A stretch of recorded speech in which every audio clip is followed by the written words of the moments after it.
Welcome, everybody, to the latest edition of IGN Unfiltered. I'm Ryan McCaffrey. This is our monthly interview show where we sit down with the very best, brightest, and most notable people in the video game industry. This month, I am very, very pleased to be joined by Sean Murray, the mastermind, the programmer behind No Man's Sky, one of the single most anticipated games of 2016. It's great to see you, Sean. Yeah, thank you. That's a good intro. I like mastermind. You like that? It's fitting. I mean, you've been the public face of this game, and it's funny. On that exact note, I'm curious because this whole game, it is a multi-quintillion planet universe that's all generated. It's obvious you can't do that by hand. You'd die first. Right. So it's all, the game's built on algorithms you've talked about in the past. So my first question to you, and this is a genuine question. Do you consider yourself a genius? I'm being serious. You're laughing. Yes, obviously. No, come on. I mean, no. Like, I think no one's ever pulled this off before. Do you consider yourself a genius? Well, the game isn't out yet, so talk to me after that. No, I think I would say that the team. Like the team at Hello Games. And there are 12 of you? Yeah. Which is incredibly tiny by current standards. Yes. Yeah, I mean, even for an indie team, it's small, yeah. Right? Like, that's the thing that people don't realize is that, like a lot of indie games will have teams of that size kind of thing. But the team that I work with, I think, are super talented. And I would say they're some of the best people that I've ever worked with. They're incredible, and I think they're doing the best, genuinely the best work that they've ever done. I think on No Man's Sky, I personally see it as some of the best work that I've ever done in my time working on games kind of thing, and I've worked on a bunch of games in the past. We'll talk about those. But definitely not genius. I think we're doing some clever stuff, but I just spend my entire time looking at other games. In fact, trying to finish No Man's Sky at the moment, I find that I can't look at other games because I just feel inferior, and I look at anything else I boot up and they have some effect that we don't have, or they have some mechanic that we don't have, and I'm like, oh god, I can't put myself through this kind of thing. Well, don't feature creep. We're coming out in June, right? Okay. So as the game nears the finish line now, right. You're in the home stretch as we sit here and record this. Is the game everything that you conceived of in your head several years ago when you first started making this in secret from the rest of your team? I think that's a good question. I'm just thinking about that. So, in some ways, it's a lot more. We had an idea, and most times when you have a game idea,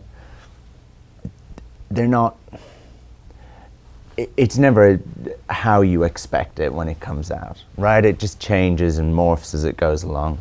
No Man's Sky is a lot closer to the original vision than I would have expected, right? And I think part of that is just because people have been so excited by it and interested in it that you kind of feel this confirmation, this is what we need to do kind of thing. So it's, I don't know that there's a good way to say this.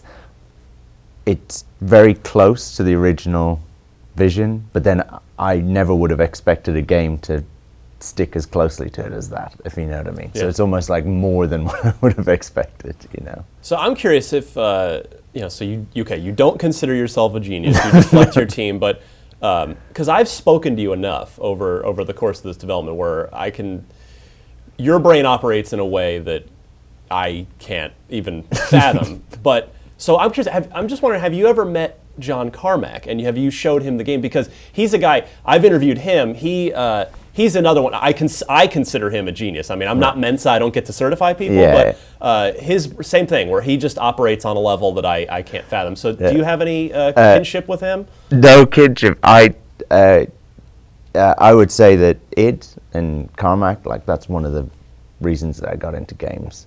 Like I could think of 2 games, and I wish I had better kind of favorite games, all-time favorite games, right? I wish I had kind of niche titles that no one's ever heard of or something like that, but I have the most popular titles, so like Mario 64 Sure. and Quake, right? And they came out at a time kind of when I was a teenager, or just on that kind of boundary, and they really they made me not just enjoy playing games, but think, how does a game even get made? Yeah. Like I played Mario 64, I played Quake, and I just thought they were so perfect, right? Like so balanced, so designed that you couldn't play them and not think, how does this get made? What process is involved here? I don't understand, especially because they were such leaps forward. It was like, this is the first 3D platformer. Yeah. Or this is the first proper first-person shooter. And in a 3D world. In a 3D world, yeah, exactly. Yeah. Like in a fully realized, obviously, there had been Doom and stuff like that. And then Quake in particular, I just started reading up everything I could find out about like id and how they worked and stuff like that. And I had, I think when you play Mario, you don't really necessarily get a sense of the team that made it, but when you play Quake, you really did. So you got a sense that, like, I'd read these names like Romero and Carmack and stuff like that, and I thought, like, I thought Carmack is probably like super intense and clever and stuff like that, and then the more I read about him, he was, and I thought like the kind of levels that they're building and stuff like that, I pictured Romero with like long hair and being into metal and stuff like that, and he was, and you got a real sense of that, like you could play the game and just the little touches they had put in and the music and stuff like that. So yeah, they were like they are, id in particular were like massive aspirational figures. Carmack, yeah, incredible. Like he is, he does definitely operate on a whole other level. Well, you haven't met him I've yet. never met him or anything. No, and I don't know. I would just fall to pieces, I think, if I did. Yeah. I did when I interviewed him. I know the feeling. So let's go back to your childhood. Let's go back in time here. Let's figure out how you got to this point where you're making this multi-quintillion space exploration game. You wrote your first game at age 6. It was a text adventure. What was it called? Oh God, I don't even remember. It probably didn't have a name. So I had an Amstrad at the time, which is a computer that you guys in the States wouldn't have. It was like a Commodore 64, right? And it was, it was like green screen and terrible keyboard and stuff like that, and tape. And yeah, I had I've got a brother who's like 6 years older than me, and he was just starting to get into programming and stuff like that. And so I just wanted to do everything that he did, kind of thing. Are they like super jealous of you now that you're this incredibly brilliant programmer? I have I have four brothers and sisters, and they all do far more important things. They all do they're all doctors of some sort, kind of thing, or do something to like help the world, and yeah. So around the Christmas table, you're like, so Sean, what have you been doing? Yeah, making a game about space. Yeah, I'm the black sheep who was always playing video games, and it's not a proper job, right? So it is to us, right? Yeah, this is the one place, IGN, I can be accepted. So you don't remember the name of that? You don't remember? No, I don't. Text but adventure? it was all. I mean, I made so many. And it was all just such, it was literally basic programming, but it was such basic stuff where, it would be incredibly embarrassing, but it would be the kind of thing where it would be like, you're in a forest, there's an opening to the to the east, or there are some caves to the north, or Walk whatever. to the caves. And you would type in caves or whatever, right?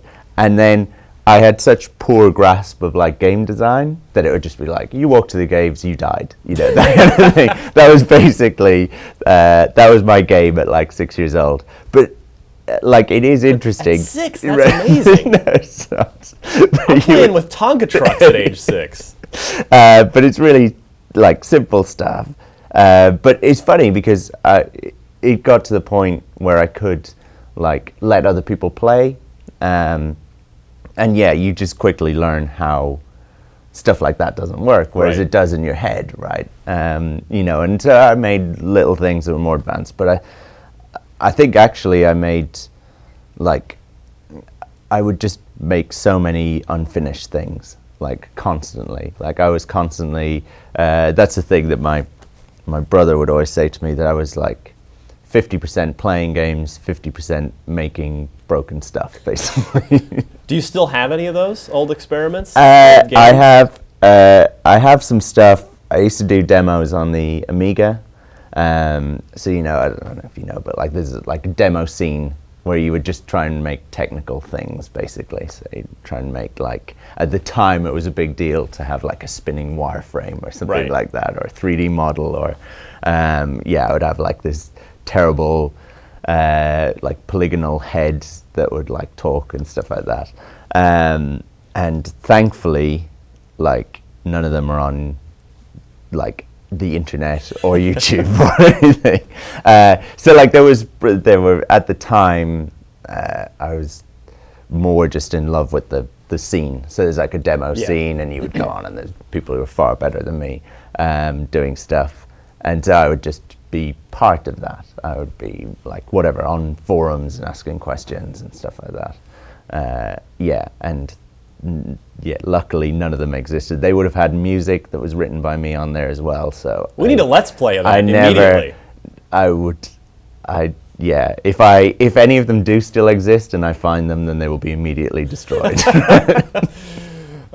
So was it at age 6 when you started messing around with games that you knew you wanted to make them for a living, or was it not until the Super Mario 64s or the Quakes, or was it even sometime after? What was the point where you said, I want to do this? So my parents tell me that I was always saying that I wanted to work in video games. I don't feel like I knew that until like later on. And I would actually say, like, even later on in life, when I was in like university and stuff like that, I thought, I kind of thought people who worked in games were like it's like, I couldn't possibly do that, right? Like that's for the John Carmacks of the world or whatever. Like I loved games, I loved reading about them and stuff like that. I actually, I was in like my final year of uni, and that to me, I was super interested in games. It was all I was doing. Spend all my time reading about it, making stuff and things like that. But I still felt at that stage I hadn't thought it was a possibility. Does that make any sense to you? Yeah, you didn't have that sort of belief in yourself, maybe? Well, I just thought, how do you even... this is the embarrassing thing. I thought it would be like you would make something and then somebody would notice it, you know what I mean? Right. They would reach out and they would be like, you'd get this email from like John Carmack or something for like Peter Molyneux, have you thought of making games? And you're like, yes, it's happened, I didn't think it was like a... You've made an offering at the altar of game design. Kind of like how, people get like scouted for being models or something like that. Or somebody would see you on the street, be like, hey. I actually remember there was, so I was living in Ireland, and there's a magazine that we have, Edge magazine in Europe, and that's a mixture of kind of specialist and like trade magazine. So that used to have ads in it for looking for like programmers or whatever, because a lot of people in the industry read it. And I'd never seen the magazine before, and I remember just being in a newsagent's and kind of leafing through it and suddenly seeing that they were like adverts for like, and lots of them like for people, are you a programmer? Do you have these skills? Do you want to... It's like, I could actually apply for a job kind of thing. That was it. Yeah, I'm obviously not that clever because I hadn't figured out that it was just a normal job and you could go and apply for it. So had in school, were you an athlete? Were you into computers all the time? Were you because were you like me, kind of just off in the nerd crowd and mocked or bullied for playing games? Yeah. And then are you laughing at all those people now? The thing that I've realized is that my whole life, I think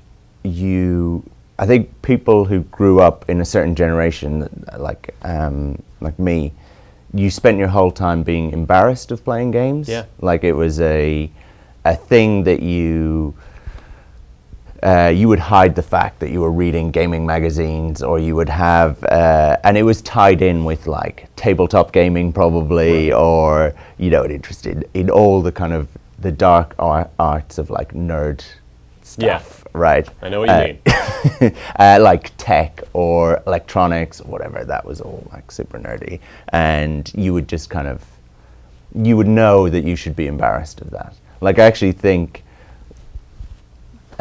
we carry loads of that baggage with us, if you know what I mean, as in the gaming industry does. We always feel a little bit apologetic for like playing games and making games and stuff like that, even though they've become so like part of everyday life, right? So yeah, I was definitely that. Like you have your couple of friends who you can talk to games about, and then you can't talk about it with anyone else, that kind of thing. And I was definitely not sporty or anything. I was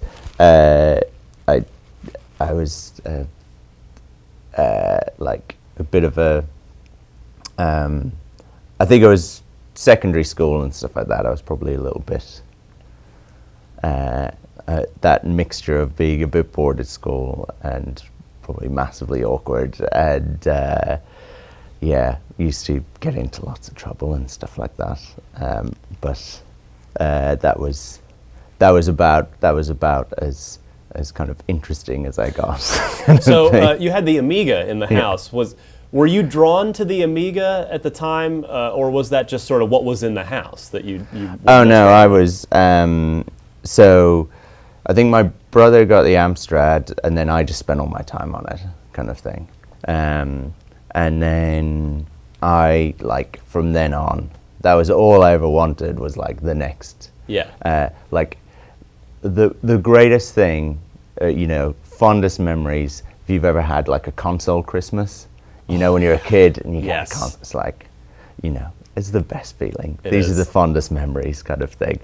So for me, I can remember, getting consoles, sure, but the thing I would be like, so SNES or whatever, but the thing I would have been really excited about is like an Amiga 500, Amiga 1200, RAM upgrades, stupid things like that, right?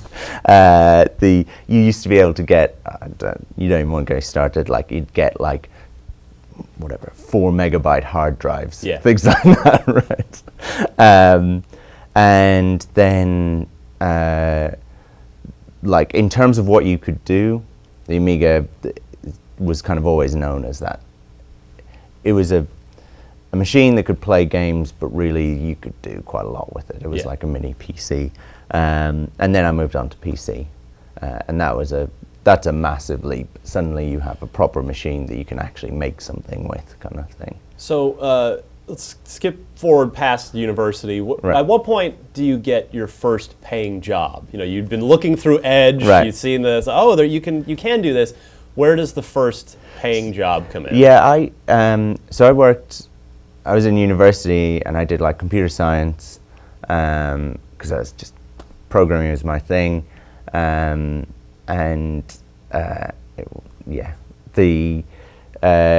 Mainly what I was doing was just programming for myself, kind of in my spare time, and making little projects and stuff. And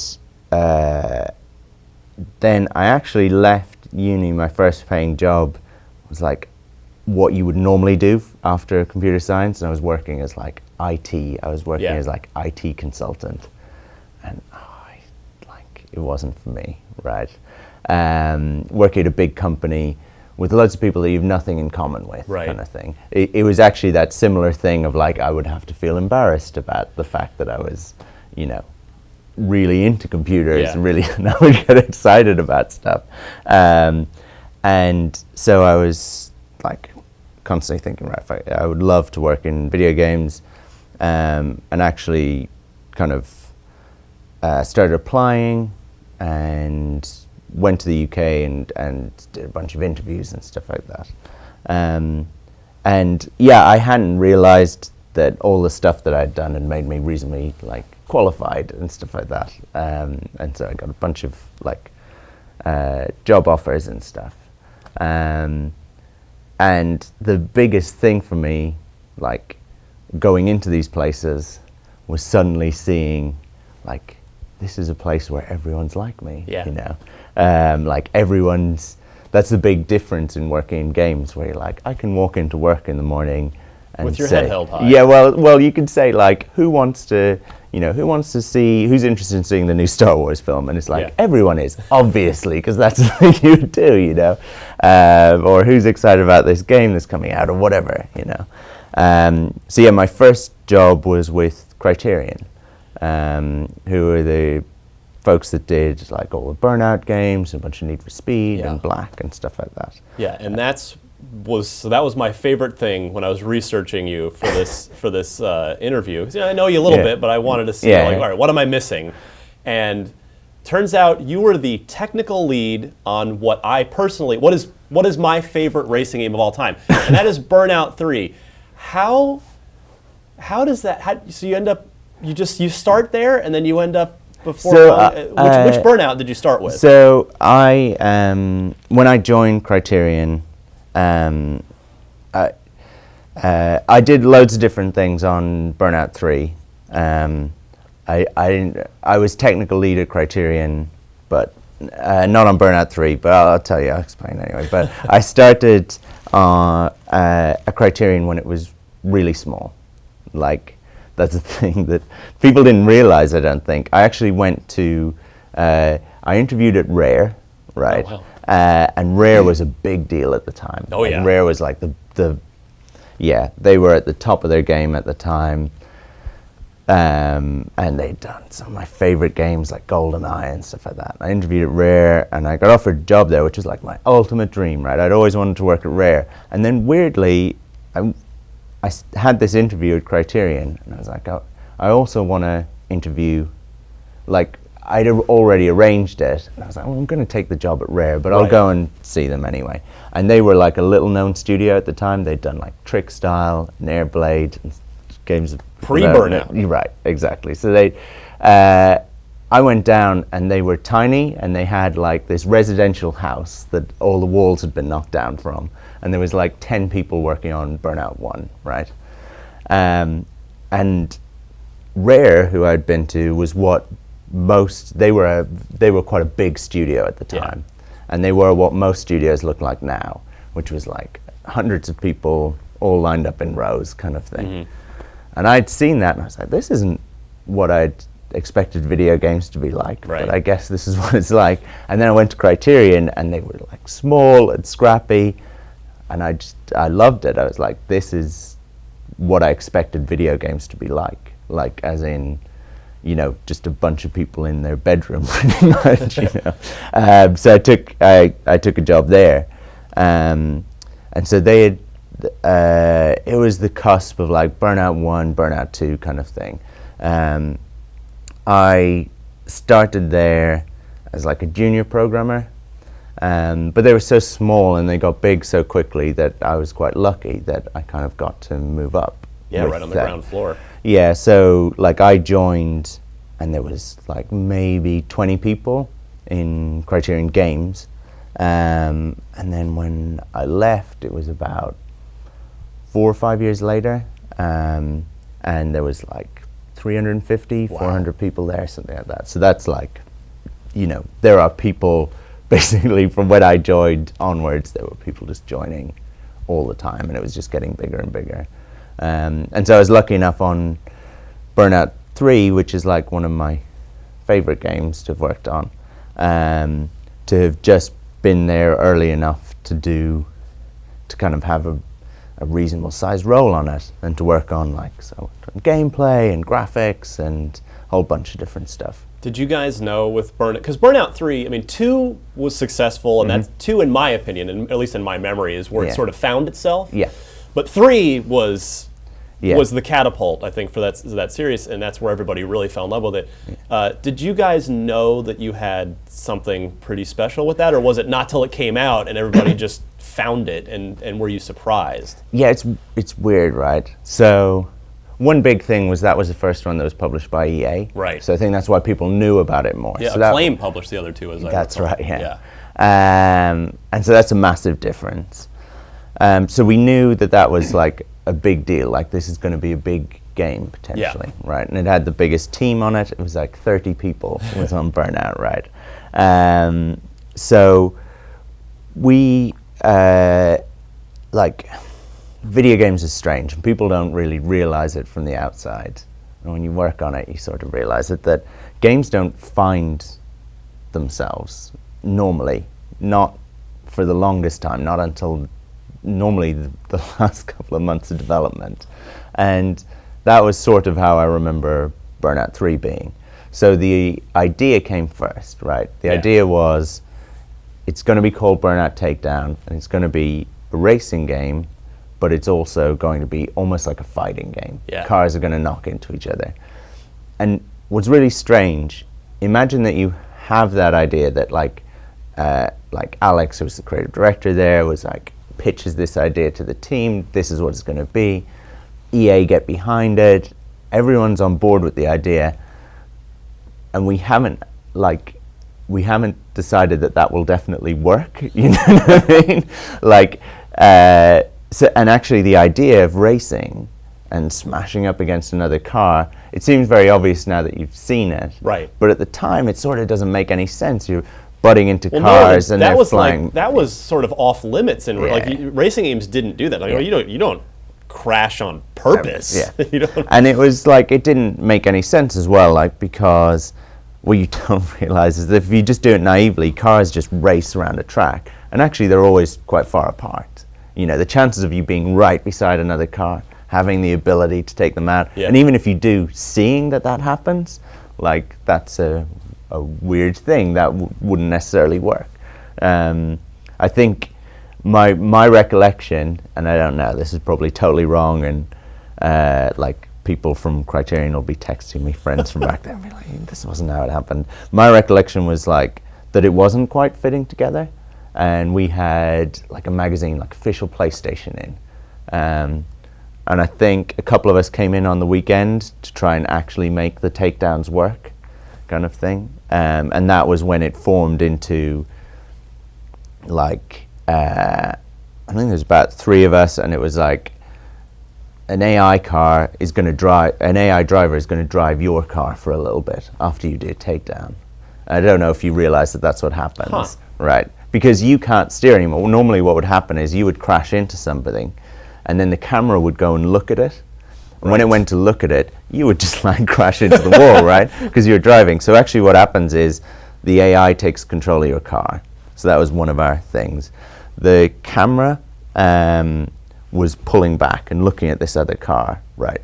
But by the time it had come back, you were way down the track, and you'd lost all sense of context. So we slowed down time, which made a big difference. And we also pulled the camera back whilst keeping the car on screen. So actually the camera comes back rather than looking, kind of thing. So it comes all the way back and it stays. So basically the camera stays, and I'm going into way too much detail, but cool. It was so I remember us coming in, sorting this out over a weekend, and then we weren't in the room, but Alex was showing the game to Official PlayStation, and then kind of came out and was like, "It's good, guys." So that was the moment where it all sort of came together. But what's even stranger about that is then, so I worked on Crash Mode on Burnout 3 and stuff like that, and I love you so much. But we like I'll give you an example that of what games development's like. We were testing that game once we'd finished working on it, right? And I'd been fixing bugs, and I was one of the last people still fixing bugs on it. And that's not a good thing. That means I just had the most bugs, right? So I was fixing bugs, and everyone else stops working on it and is just testing. You have a QA team as well who's testing, but there's nothing else for you to do. You can't do any more. Right, it's all locked, right? It's all locked, and so everyone's just playing. And the way I think we did it at Criterion, which is an insight into EA and video games and stuff like that, so you had a choice. You could come in during the day and do a 16-hour shift of testing, or you could come in overnight and do a 12-hour shift, right? So I spent, I think, 3 weeks playing Crash Mode on Burnout 3, like 12 hours, like every night, basically. Me and one other guy. And like it's 100 tracks on Crash Mode, and we could do every one of them in about an hour or something like that. You must be really good at Crash Mode. I can, Burnout 3 Crash Mode, I can get like the maximum multiplier, just without even looking. I could still picture every track. But by the time you've done that, you can't see the game anymore. Like, you can imagine what it's like. You've probably had to record stuff for video here or something like that, where you've had to do it over and over again. Yeah. But once you've done it like 100 times, 1,000 times, we had no idea that the game was good. In fact, we were like, this game is awful. Like, because all you're seeing is all the problems, right, and they're your problems. And you're like, I can't fix them. You know what I mean? Because the game's locked now, and you're just like, oh god, this is terrible. And you can't enjoy it because obviously, like, I would be talking to the guy beside me and just like getting the maximum score and stuff like that. So what even is this? You know? So no, it was I was actually on a real low after we finished the game. Interesting. I was like, it's one of the lowest times in development. I normally get a bit down after every game I've worked on comes out, because you just like, it's kind of an anticlimax, you know? But then the reviews came in, and yeah, Burnout 3 did like incredibly well. Was it your favorite of the Burnouts? I'll be killed by the other guys at Criterion, but yeah, kid. Let's go. Yeah, but definitely like 3 is I think really nailed it. You know, yeah, definitely. Yeah, that's my two. What of the rumored? I'm sorry, I'm really hooked. When I learned that you were at Criterion, which is, I love that studio and the Burnout era. Just like one more Criterion question. What of the rumored? You guys were connected to a Road Rash reboot for a little while. What about that? That's good homework. Yeah, I don't know what's been announced there, but it never happened. Leaked or whatever. It never happened. Yeah, I think there was a studio that was working on it that was using the Burnout engine, and there was this discussion of like, you know, a Burnout Road Rash reboot kind of thing that married the two, which I think would have been awesome. That's like the best idea I've ever heard. Yeah, the Road Rash was, it was one of my favorite games.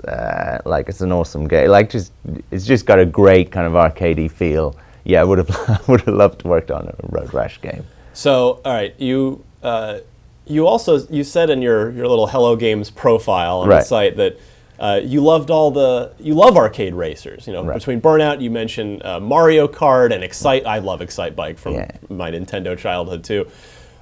Super Monkey Ball, so all of that very much explains that you would start your own studio and make a game like Joe Danger, which was an excellent game in its own right. But how do we get to No Man's Sky from all those, from Joe Danger and all of these arcade racers? I think I don't know what you're like, right? But a lot of people that I meet in games have this same personality as me, where there's games that I want to play, and then there's games that I feel I have to play. Like, I feel I have to play every game that comes out, pretty much. Not every game now, because there are too many. But like, as a kid, you felt like you could just about keep on top of it. Yeah. And if people were talking about a game, you feel like you had to have played it, at least enough to know about it. And then I'm that really annoying guy that you meet who's played everything, or he's got all the consoles or whatever,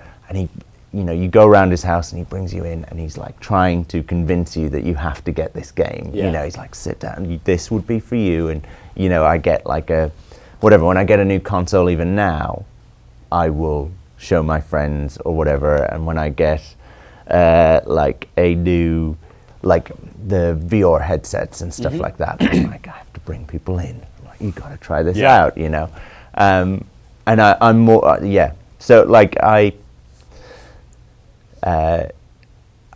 think I've got a reasonably like eclectic taste in games, or widespread taste in games at least. Yeah. Like I love like Mario Kart, right?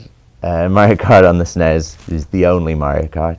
And Mario Kart Battle Mode is like one of my all-time favorites. But then I would also love Elite. I would love Star Control. Sure. I would love things that are just completely different. I think there's a lot of people, I think you find a lot of gamers who are really, they're widespread in what they'll play and what they'll do, compared to people who are into, say, films or books or whatever, Normally people will be like, oh, I like fantasy books or whatever. Whereas you don't see people who are necessarily just, I like fantasy games. So, Joe Danger, which is the first game when you start your own studio, Hello Games, it was a really good game. How do you feel about it now, like years later with the benefit of hindsight?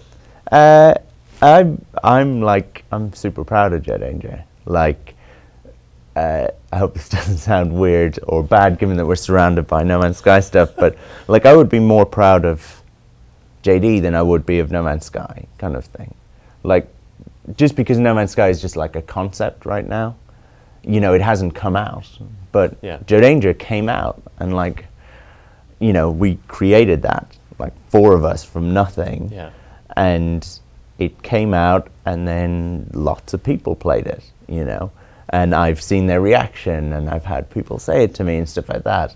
And so I know, like, as a programmer, there's not really that much more that I could do that would be as impactful as that.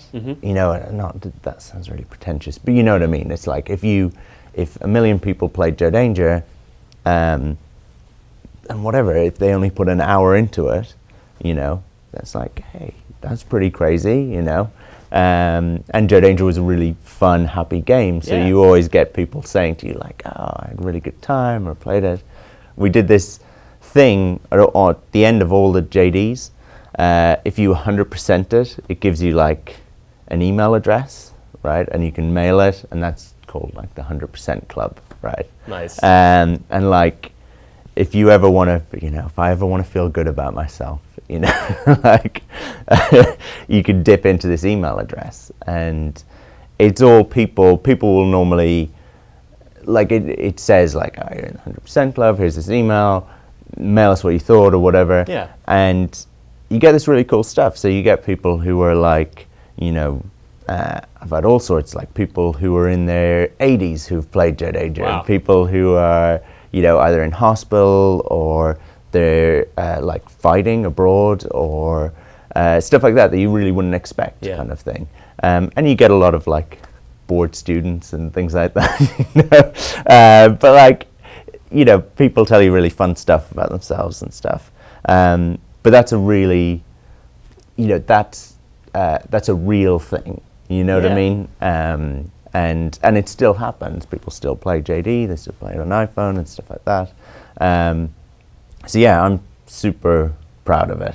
At the time when it came out, you don't feel that way. You're like, oh God, it's kind of like anticlimactic or whatever. Now it's actually that I can kind of appreciate it, So did you feel like you had to make that game so that you knew how to make your own game before you could do something like No Man's Sky?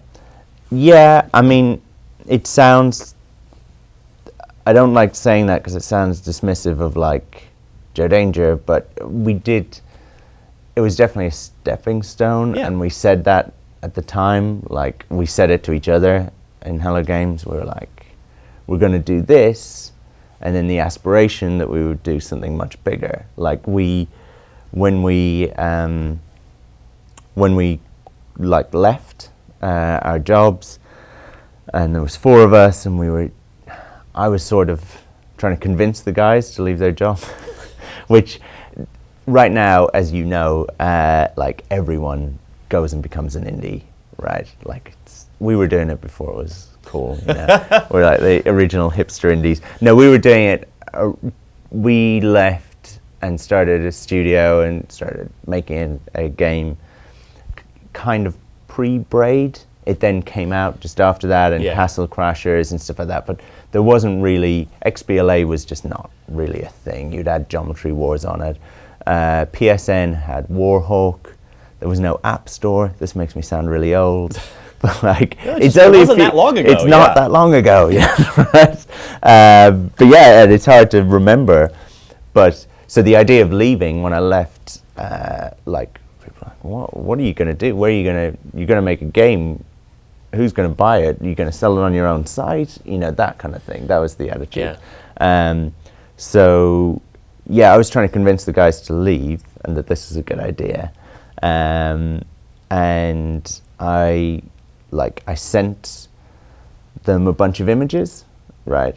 So one of the sets of images was like loads of skyscrapers, right? And I was like, this is what we're making now, right? We're making these like massive games that are really functional, and are kind of made to blueprints. Because at this stage we were now on like Burnout 5 and Revenge and Black and I'd done Black, and we were heading into like Black 2 and stuff like that, and so it's like, this is what we're making now, right?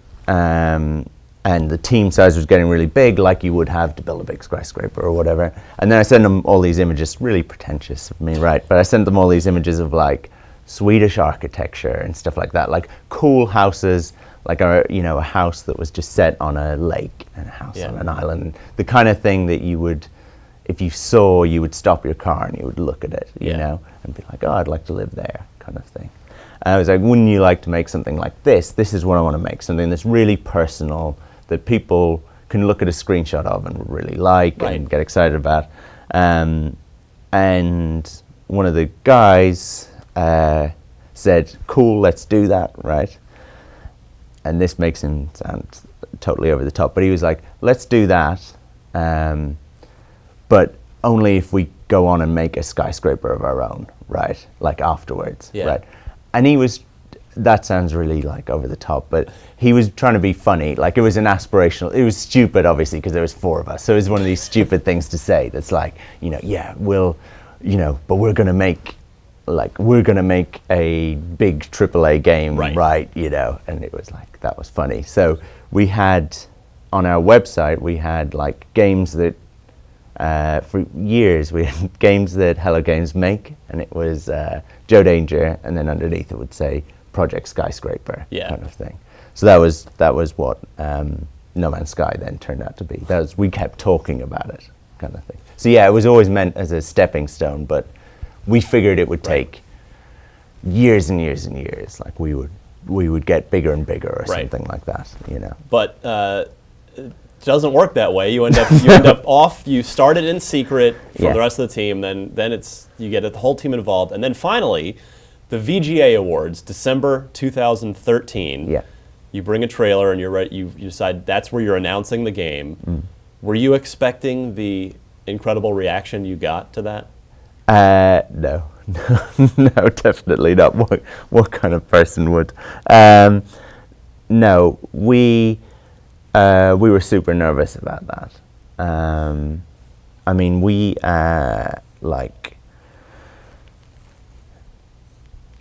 were originally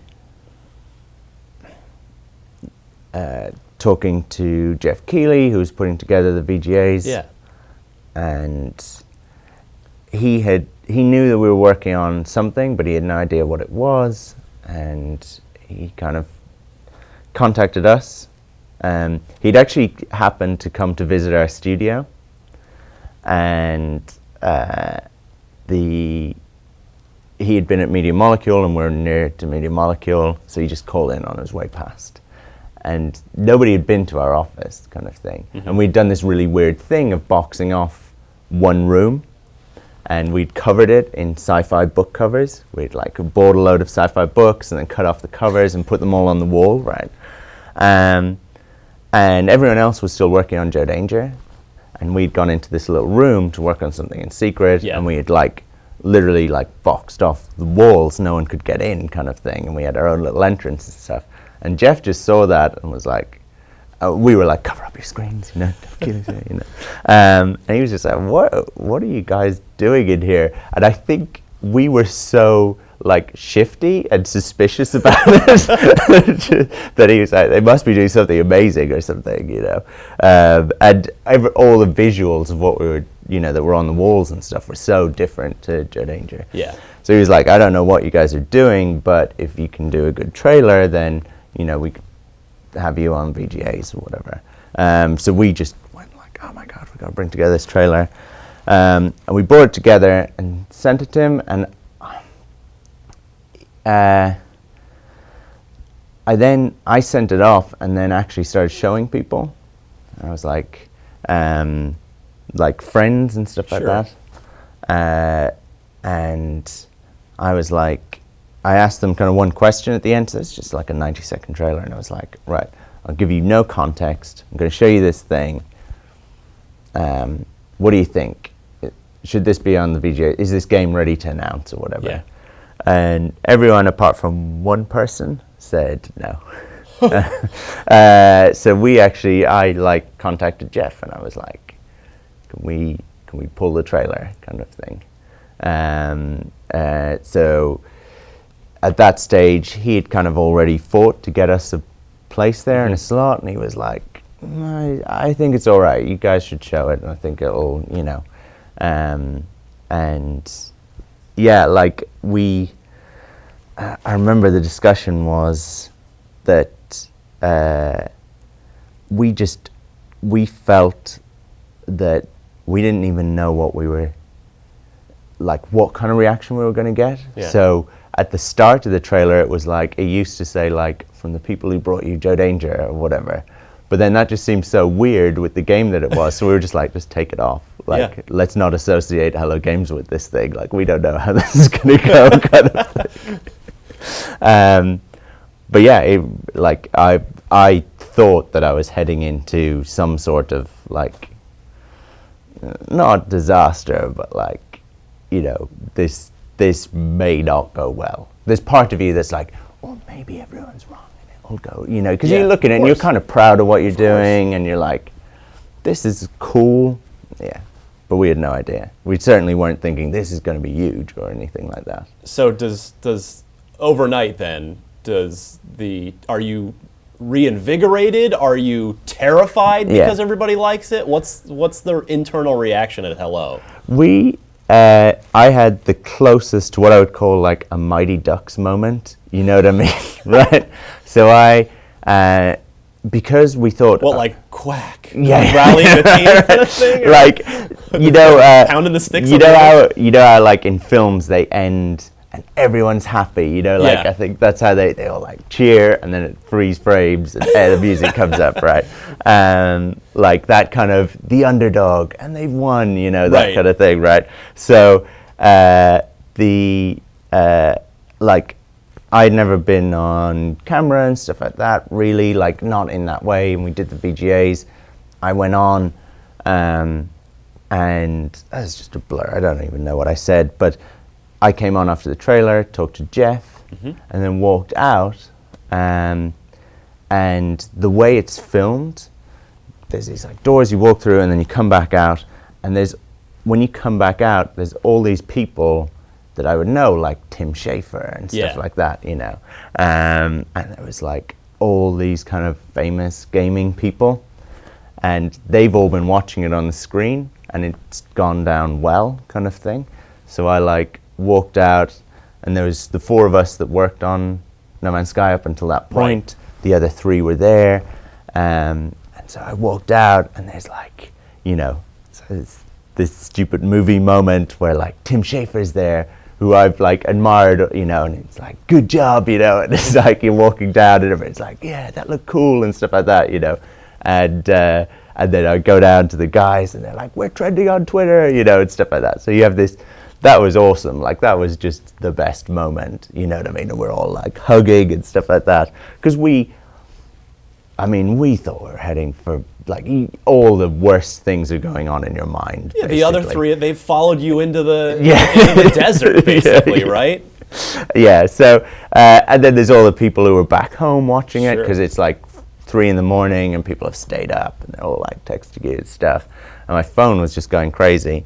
Yeah, so it was cool. It was awesome. Obviously, that's like, you're like, let's make this. I mean, it was just a blur. We got on a plane heading back. And like the great thing when there's 4 of you is you just fit in a row, you know?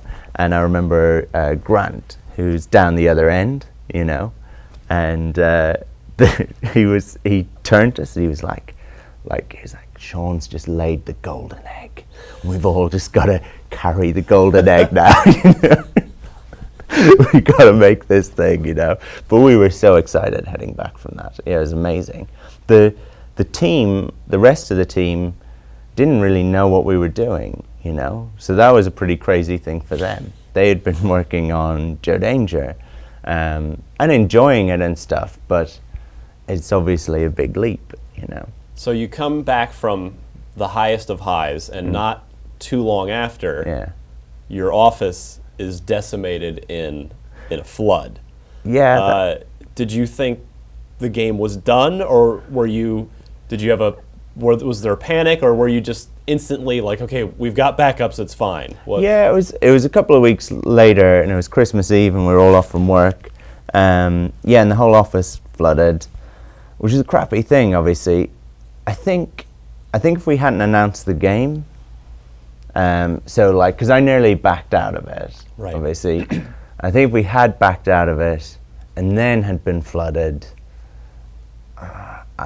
it's hard to know. I think we might have like just canned No Man's Sky, because I think we would have been feeling really unsure of it. You know, when we were trying to back out of it, we were just like, what have we been doing? You know?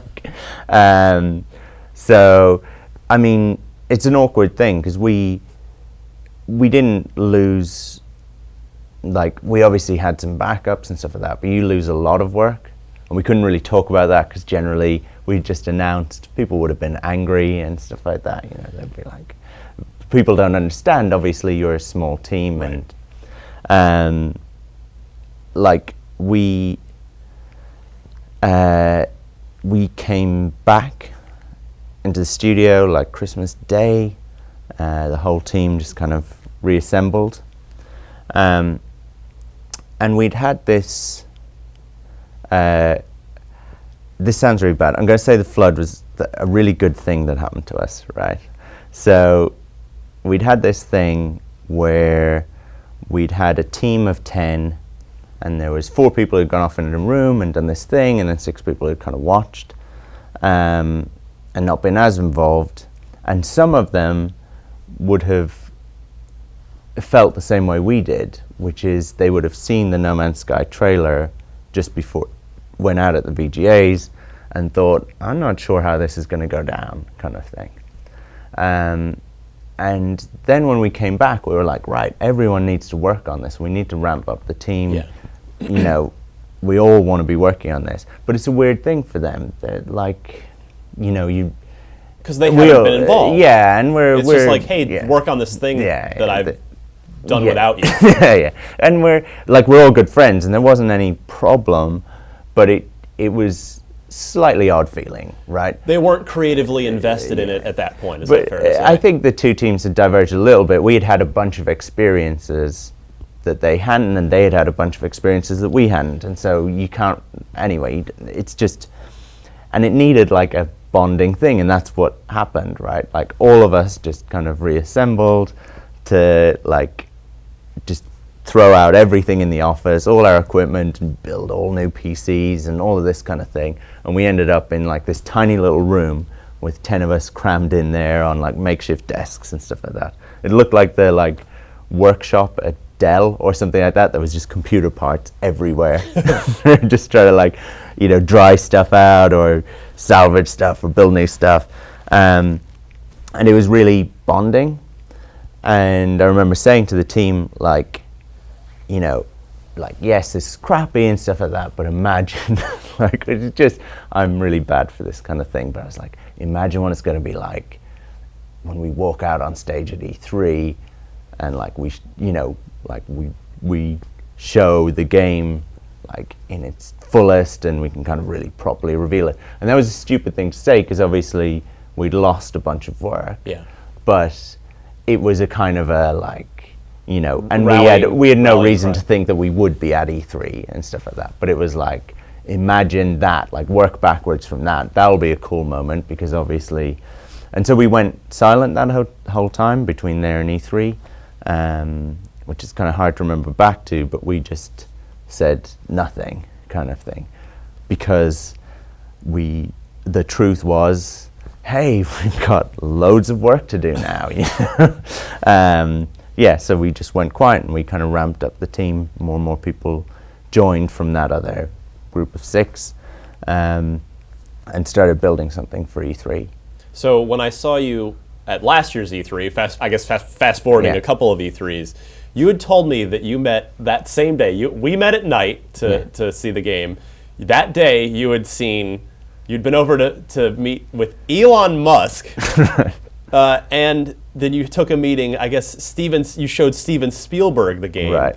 So did you request those meetings? Did they want to speak with you? What's the story with those? Because that's a heck of a day for anyone. Elon and now Spielberg.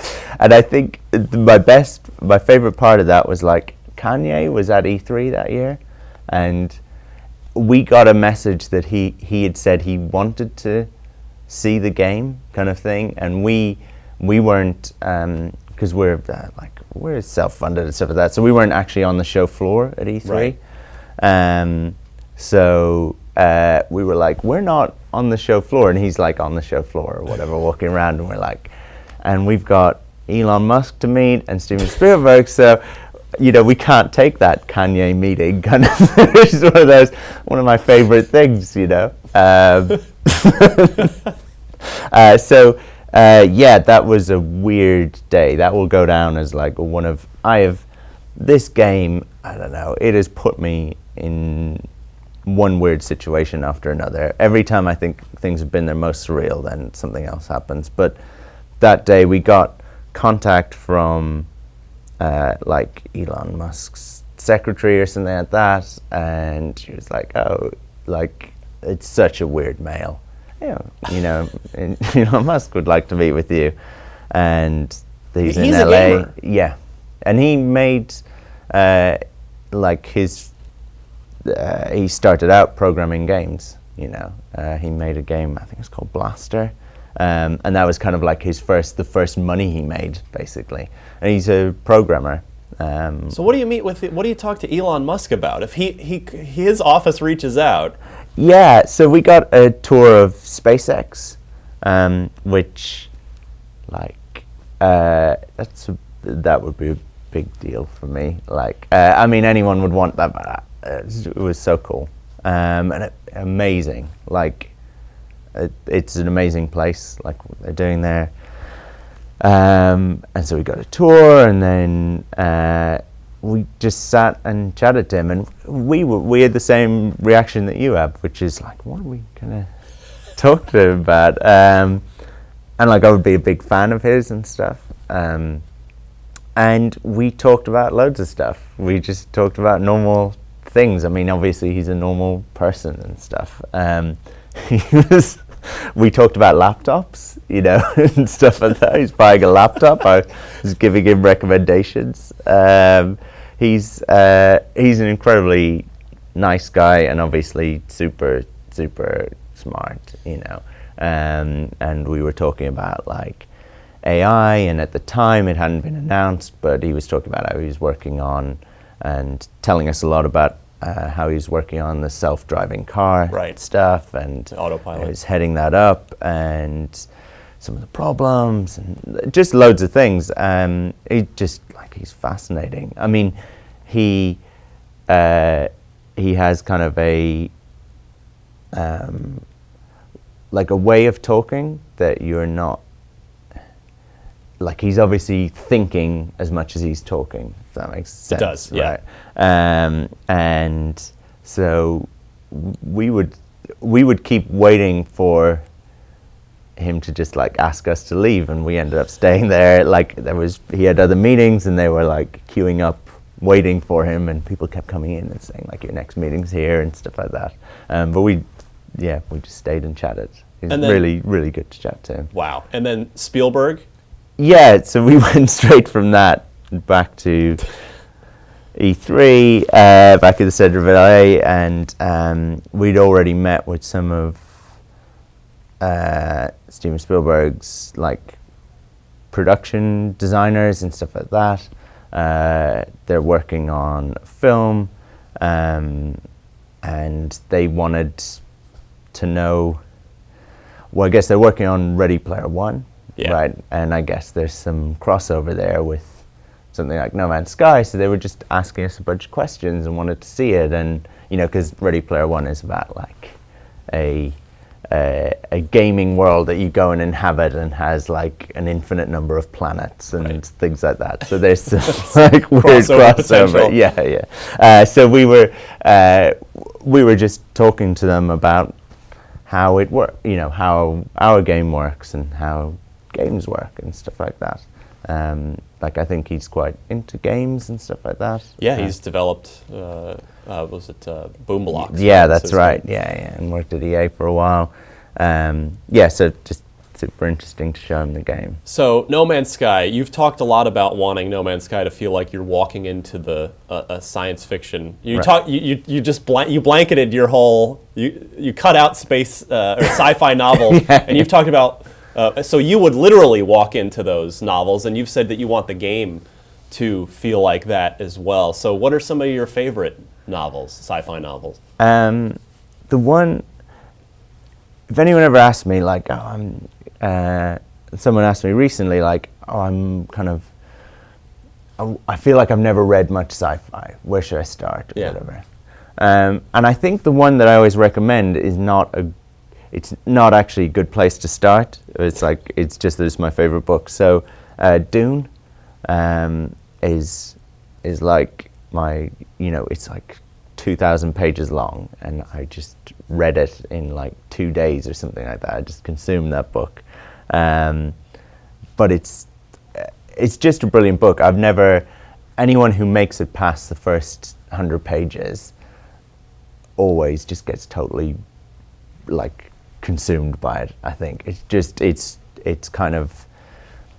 complex and things like that, but it brings, I'm not doing a very good job of explaining this, but like it is all the things that sci-fi should be, I think, right? Like in terms of I think sci-fi, for me, good sci-fi will put forward the idea of something science related that's different. So imagine a world where technology can do this, right? So whether it's like,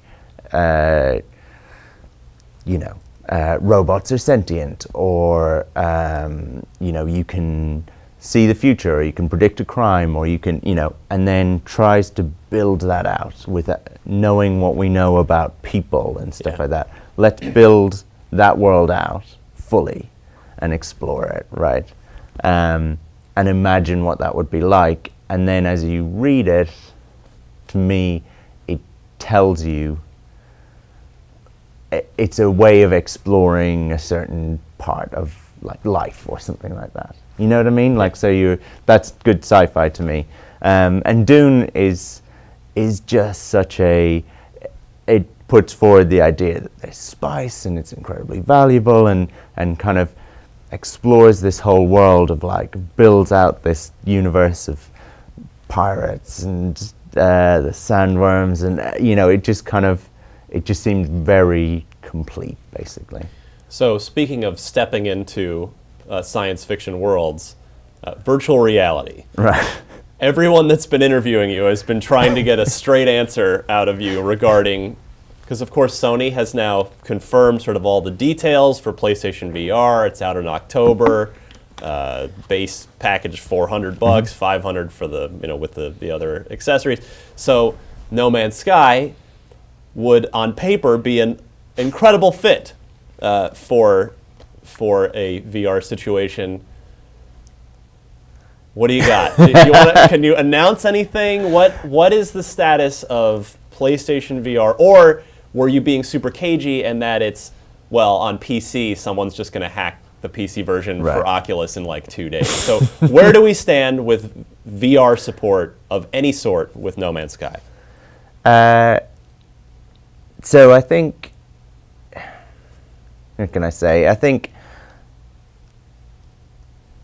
I'll answer it this way, I guess, right?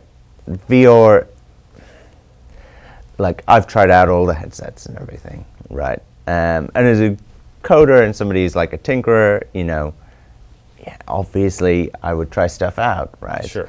And I think VR in general is incredibly exciting. Like I wouldn't necessarily say, like I would say I'm a believer. I have this like optimism about it. I really hope everyone gets it right. I feel like it doesn't have like a killer app, and I hope no one gets offended by that. But like that thing that I haven't made sense of. Am I going to play it for 3 hours straight or 5 hours straight or whatever? I have definitely decided, that I'm going to own a VR headset and then I'm going to show all my friends because I'm that kind of guy, and I'm going to try and convince them to buy one, And I hope that it kind of finds that killer app, by which I mean that everyone ends up needing one, kind of thing. That it doesn't become novelty or gimmicky, because I think it's such an amazing opportunity, kind of thing. I think it would, I think it would be a really good fit for No Man's Sky, I think like the idea of, I'm actually, a thing I think about a lot is that, and I don't think people have fully grasped this, is like, if you were to put on a headset, often people will say, well, you can't wear one for 5 hours, or it strains my eyes, or whatever. I think there's this huge opportunity for playing a game normally, but then also being able to have those really intense moments within a game, to have a mixture of both. Yeah. Right? So like, if it was No Man's Sky, if such a thing existed, being able to find a planet that you really loved and then be able to see it in 3D, I think something like that would be incredibly cool. All right, so maybe you'll do it yourself, but if not, you will be encouraged to see the community do it. Is that? I don't know what I could say to that. All I can say is like, obviously, we're a super small team. I think everyone would want us just focused on the game and getting it out and getting it as good as possible, kind of thing. And I think VR is definitely a cool thing. I tried, folks. I tried to get it out of them. Sean Murray, the programmer and just mathematic mastermind behind No Man's Sky. The game is No Man's Sky. It's out in June for PlayStation 4 and PC. Maybe one day PlayStation VR or some other PC VR device. Sean Murray, thank you so much. This was an absolute treat for me. Thank you for Burnout 3. Thank you in advance for No Man's Sky. And for much more with the best and brightest, most wonderful people in the video game industry, keep it tuned every month to IGN Unfiltered on IGN YouTube or our IGN apps on your favorite devices.